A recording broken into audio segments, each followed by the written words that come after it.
တိပေးချက်အမှတ်စဉ်3-2025ခုနှစ်မေလ9ရက်နေ့မြန်မာစံတော်ချိန်နိုင်အချိန်8ထုတ်ပြန်ချကာယနေ့မြန်မာစံတော်ချိန်8နာရီအချိန်တိုင်းထွာချက်များအရကပလီပင်လယ်ပြင်နှင့်ဘင်္ဂလားပင်လယ်အော်တောင်ပိုင်းတို့တွင်လေထုမငြိမ်မသက်မှုများဖြစ်ပေါ်လာနိုင်ခြင်းကြောင့်၎င်းမုတ်တုံလေဝင်ရောက်လာနိုင်ခြင်းကြောင့်၎င်း10ရက်5လ2025ရက်နေ့နှင့်17ရက်5လ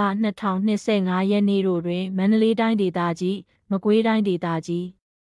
စကိုင်းတိုင်းဒေသကြီးအောက်ပိုင်းတို့တွင်နေရာကွက်ကြားမှနေရာကျဲကျဲနှင့်နေပြည်တော်ရန်ကုန်တိုင်းဒေသကြီးပဲခူးတိုင်းဒေသကြီးစကိုင်းတိုင်းဒေသကြီးအထက်ပိုင်းဧရာဝတီတိုင်းဒေသကြီးတနင်္သာရီတိုင်းဒေသကြီးကချင်ပြည်နယ်ကယားပြည်နယ်ကရင်ပြည်နယ်ချင်းပြည်နယ်မွန်ပြည်နယ်ရခိုင်ပြည်နယ်နှင့်ရှမ်းပြည်နယ်တို့တွင်နေရာစိတ်မှနေရာအနှံ့အပြား12ရက်5လ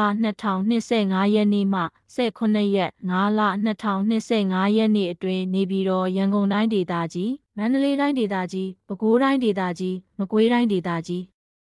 စကိုင်းတိုင်းဒေသကြီးဧရာဝတီတိုင်းဒေသကြီးတနင်္သာရီတိုင်းဒေသကြီးကချင်ပြည်နယ်ကယားပြည်နယ်ကရင်ပြည်နယ်ချင်းပြည်နယ်မွန်ပြည်နယ်ရခိုင်ပြည်နယ်နှင့်ရှမ်းပြည်နယ်တို့တွင်နေရာစိတ်မှနေရာအနှံ့အပြားမိုးထစ်ချုံရွာပြီးအချို့ဒေသများတွင်ဒေသအလိုက်နှင့်နေရာကွက်၍မိုးကြီးနိုင်ပါသည်အကြံပြုချက်သို့ဖြစ်ပါ၍မိုးသေးထန်စွာရွာသွန်းခြင်းနှင့်အတူလေပြင်းတိုက်ခတ်ခြင်းမိုးထစ်ချုံခြင်းမိုးကြိုးပစ်ခြင်း